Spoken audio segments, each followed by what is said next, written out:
Hey, this is Mike Robbins. Thanks so much for joining me for this episode of the podcast.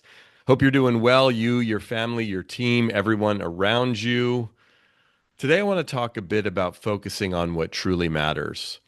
And I'm thinking about that specifically today for a very personal and poignant reason. As I'm recording this episode, it happens to be the 10th anniversary of the day that my sister Lori died.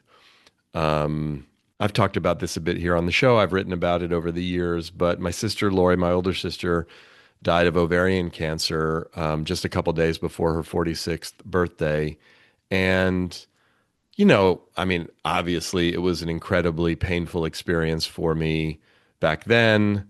It's hard for me to even believe it's been a decade since she died. And, there's been a lot of things that I've learned through my grief journey since Lori's passing. And one of the things I was thinking about last night as I got together with some friends of hers, as we do annually for dinner, and this morning as I woke up, was thinking about her, remembering her, but also remembering how intense the experience was for me. And right after she died, saying to myself, I'm going to keep things in perspective better. I'm going to focus more on what and who truly matters.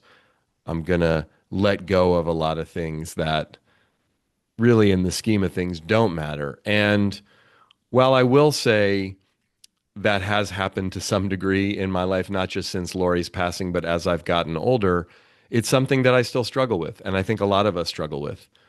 Whether you've been through significant loss and grief as I have or not, I think we have moments in life where we wake up and go, wait a minute, what am I worrying so much about this? Or why don't I just keep things in perspective? And we have those epiphanies, those moments, those insights, those right downloads, if you will, where we realize like, oh, this doesn't matter. This is what really matters. But it's hard to hold on to that.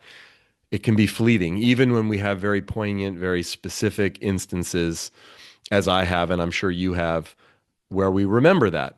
So I want to talk today a bit about what can we do to really focus on what truly matters at work, as leaders, with our teams, at home, with our families, with our children, our spouses, our significant others, our family members, as human beings.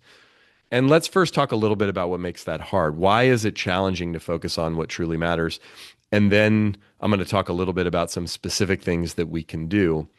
Um, Look, I think it's hard to focus on what truly matters for a bunch of reasons. I mean, one of the things is there's a lot coming at us, especially these days, right? The news is intense and kind of insane. The pace at which life operates and work operates, there's so many things coming at us that it can be challenging. I know for me and a lot of the people that I talk to and work with to keep things in perspective, to navigate through all the emails and text messages and meeting requests and Slack messages and right stuff coming at us on all the different devices and communication platforms. Even as you're watching this or listening to this, like notifications are probably going off on your phone and your computer, and people who want your attention and need you to respond to this and do that. And right, there's a lot happening. There's a lot of uncertainty in the world these days, right? The state of things in our country and in our world, what's happening geopolitically, what's happening culturally, what's happening with AI, what's happening with the economy, what's happening. Like there's a lot of uncertainty. And we've been through a time over the last, 6 years for sure since the beginning of the pandemic, but even prior to that, but definitely where there's so many different things that are changing and evolving and, you know, just being disrupted and like what is going on. There are moments like Michelle and I were watching a movie a couple weeks ago that was filmed 20 years ago. And there was something about it, just like the references they were making or the technology they were using. And again, it was like, this wasn't like back forever ago, but it was like, oh my gosh, we looked at each other and we're like, it seemed like such a simpler time 20 years ago with people using flip phones and, going to Blockbuster Video to rent movies. And, I don't know, there was something about it that seemed kind of quaint in a way. Or when I think back to a decade ago, when my sister passed away and all of the things that have happened in the country, in the world since then, it's like, oh my gosh, if she were to come back today and I was to explain to her, I think about that sometimes. My dad died almost 25 years ago. And sometimes it was like he died like right after 9/11, and trying to explain to my dad like some of the things that have happened culturally and socially and politically and even pop culture and sports and entertainment, all these things, or technology. Or I just pull out my smartphone and I think to myself, imagine if my dad came back to life and I handed him a smartphone, he would be like, what is this? You know what I mean? So all kinds of things that are changing and evolving for us all the time. There's pressure that a lot of us feel, myself included, to keep up, to know, to stay engaged, to stay involved, to be on top of whatever's happening, technologically, politically, news-wise, otherwise. So it can be tricky, right? And I think sometimes when we're in the moment, right? Usually when we look back in our lives or we look back on life, again, even me reflecting on that movie from 20 years ago, things do seem simpler. Things seem less complicated. They seem less intense. Even if we're looking back or thinking back on a really stressful, challenging time in our life, with hindsight, with perspective, we can see things oftentimes more clearly, right? In that famous speech, commencement speech that Steve Jobs gave at Stanford back, I think in like 2005, he said, we can't connect the dots looking forward. We can only connect them looking backwards. And he was sharing quite a bit about his own life and the journey that he'd been on and all the things that he'd learned up to that point in his life, and Steve Jobs was talking that day, and I think it was only about 5 or 6 years later that he actually passed away. But I say this from the standpoint of like, it can be challenging for us to keep things in perspective when we're in the middle of living, when we're in the middle of leading, when we're in the middle of, right? One of the things you've heard me talk about here on the show and that I talk about a lot when I'm speaking is this concept of mindset, right? Growth mindset, and really looking at, instead of asking, why is this happening to me? Changing the word to the word for and asking, why is this happening for me? Usually much easier to look back in our lives and look at difficult or significant situations that maybe at the time we asked, why is this happening to me? But with enough time and with enough perspective, we can see, oh, I see why that happened for me, even though I didn't like it, even though it was hard, even though it was challenging. But what I often say when I'm speaking to people and leaders and teams and we're having this conversation, my challenge is, can we bring that perspective into the present moment and ask, why is this happening for me right now? While things are messy, while things are uncertain, while things are challenging. And while it's more powerful to do that in the moment, it's way harder to do because I can't see the forest for the trees. I don't know why some of these things are happening for me, quite frankly, because I'm not even sure, right? There's a part of me that's not sure that they are. And in some ways, what we do is we tend to hold our breath through life, hoping that things work out, hoping that we figure it out.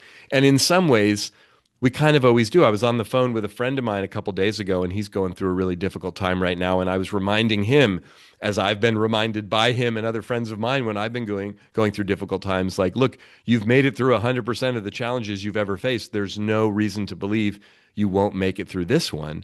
And if we look at it from a certain perspective, not to be morbid and not to freak us out, but ultimately, we do all know that we are going to die. We just don't think about it. We don't like to think about it. It's scary to think about our own death, the deaths of the people close to us, our children, our family, our friends, our coworkers.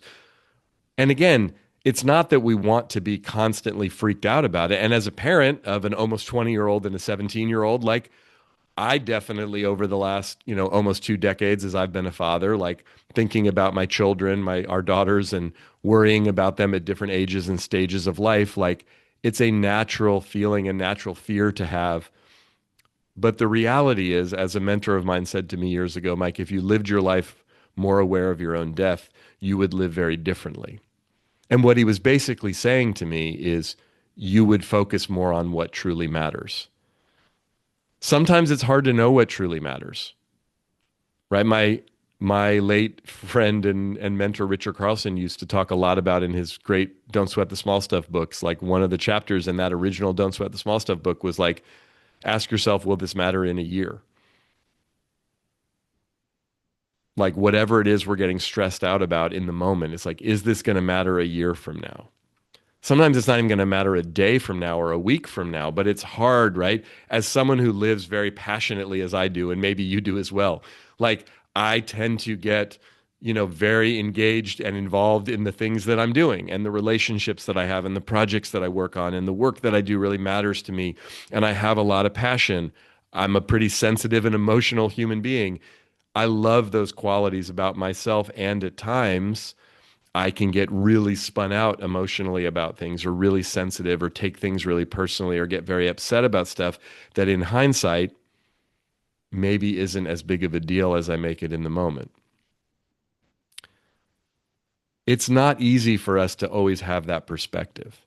We live in a world that increasingly is sort of calling on us to react quickly to things, to be on top of stuff, to respond in the moment, to send the note, to be the first one to speak up, right? There's pressure kind of pulling us in that direction. What would it be like to slow down? What would it be like to take a breath or take a beat or not have to respond or not always be on or not be plugged in? The world keeps moving very quickly. Do we have to constantly keep up with it? There's pressure to do that, of course. But what are some things we can do? How can we focus on what truly matters in a way that supports us, in a way that benefits us, the people around us, the people we lead and manage, if we lead and manage people, the people that we work with, the people that we live with, right? It's not easy to do. So if you find yourself at times or even right now in this moment struggling to keep things in perspective, to focus on what truly matters, you're not alone. There's probably other reasons that make it challenging in addition to what I said, but there's a whole bunch of reasons that it can be tough to do. But without having to go through a crisis or a tragedy or a significant loss, what can we do to proactively put ourselves into that state of mind, if you will? Well, here are a few things that I recommend that we do as a way to really focus on what truly matters to us. One thing we can do is reach out to someone today and tell them why they matter to you. Maybe it's a coworker, maybe it's a friend, maybe it's your significant other, maybe it's one of your children, maybe it's a parent or an aunt or an uncle, but someone who really matters to you. Send them a text, give them a call, see them in person, send it what just let them know, expressing that appreciation for them now, not because it's some milestone birthday or something happened or they did something. Maybe they did, but just it doesn't have to be dramatic, just honest, just letting someone know that they matter to you and why they matter to you. Right? As you've heard me say before, and I often say this when I speak, like it's very difficult to over appreciate other humans. I've never heard anyone say to me, you know what, Mike, I'm just too appreciated, right? I just wish my friends and my family and my coworkers and the people around me just stop appreciating me, right? Or can you imagine like if someone reached out to you today and let you know that you matter to them and why, like you would probably appreciate that, right? So that's something that we can do. Another thing that we can do is let go of one thing that's been occupying too much mental space for you. What's something that's been taking up space on your mental, emotional hard drive? And maybe it's a worry, maybe it's a resentment, maybe it's a fear, maybe it's like something that you can let go. Now, I'm not saying everything, and it can be challenging sometimes to let certain things go, but can you pick one thing and just let it go? There's really, there's only two ways to resolve conflicts that I'm aware of in life with other humans or just with life in general. One is that we deal with it directly all the way through until it gets resolved. Another is that we let it go. We just delete it from the hard drive. And I don't mean like pretend like it's no big deal or, you know, BS yourself or sugarcoat it. I mean like really just let it go. And you and I and all of us are masters at letting things go. We've let lots of things go. It's hard to remember all of them. You know why? Because you let them go. So see if you can let one specific thing go that's been taking up space that doesn't serve you, doesn't deserve your energy. You don't have to empower it. Another thing that we can do is see if you can slow down for just a moment today. You know, I remember years ago in a workshop that I was taking, we were talking about mindfulness and like they had us go to a meal and not talk to each other, right? So the meal was in silence, which is a standard practice often at like a mindfulness or a meditation retreat. But we were really working on just like mindful eating, which isn't, by the way, my strength, as anyone who knows me can know.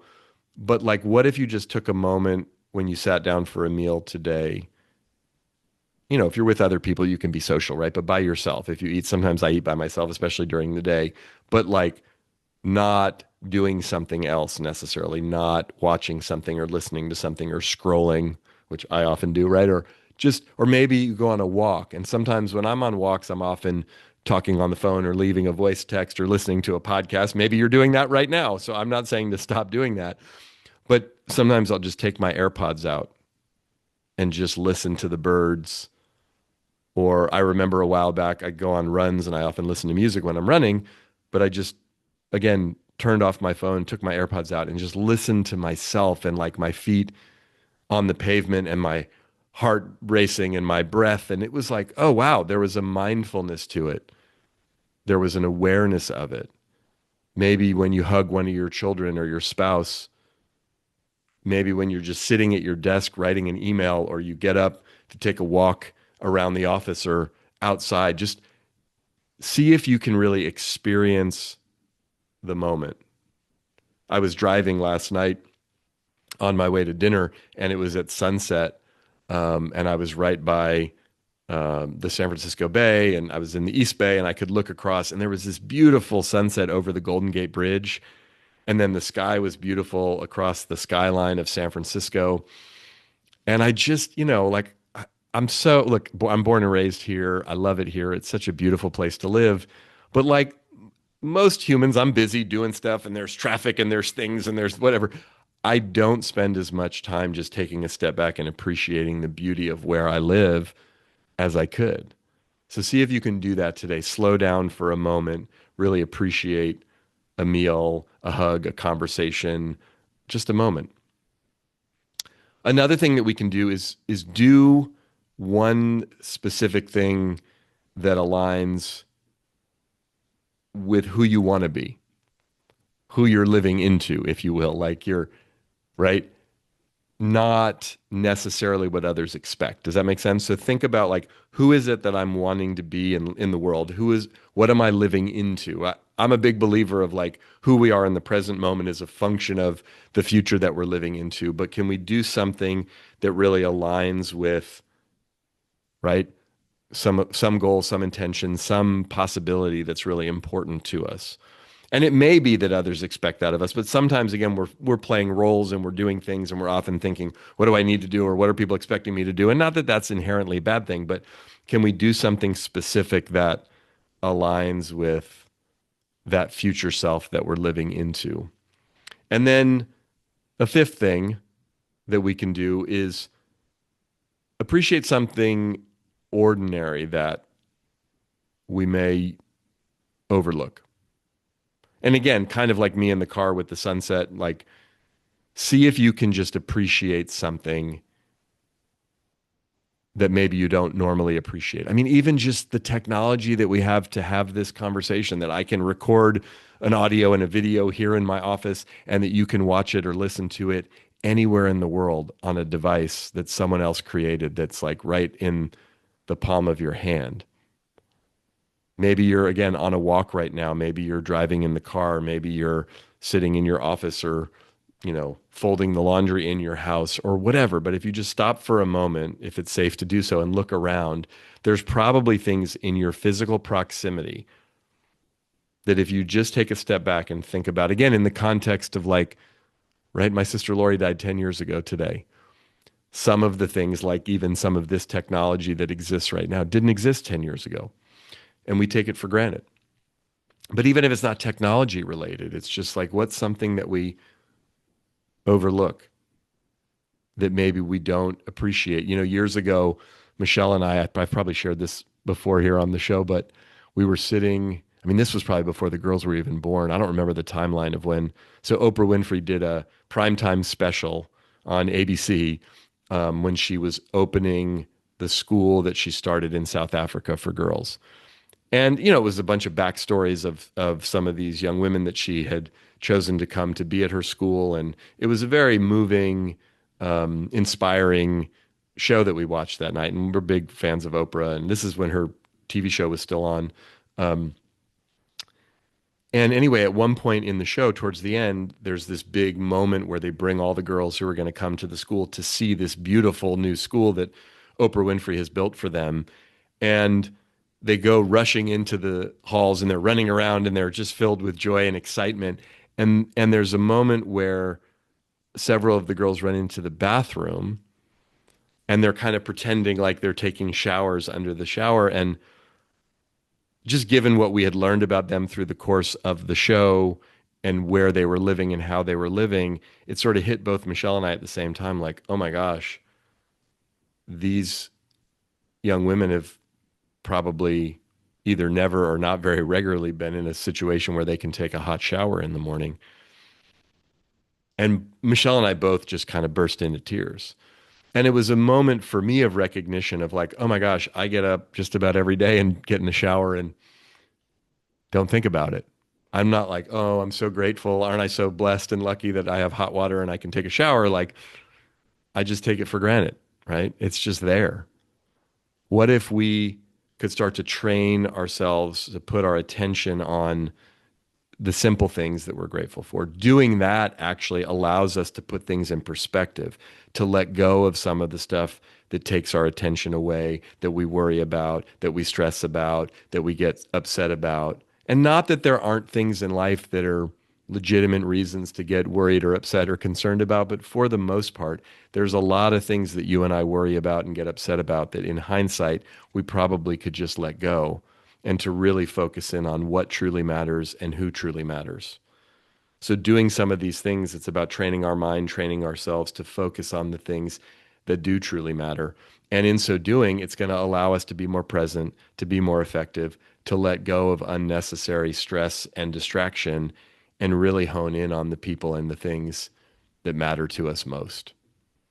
So, thanks for watching. Thanks for listening. There's some links in the show notes where you can learn more about me and my work and connect with me on social media. The best place to learn more about what I'm up to is at our website, which is mike-robbins.com. We love it when you leave a rating or a review and share episodes with other people so that more people know about the show and can engage in the conversation.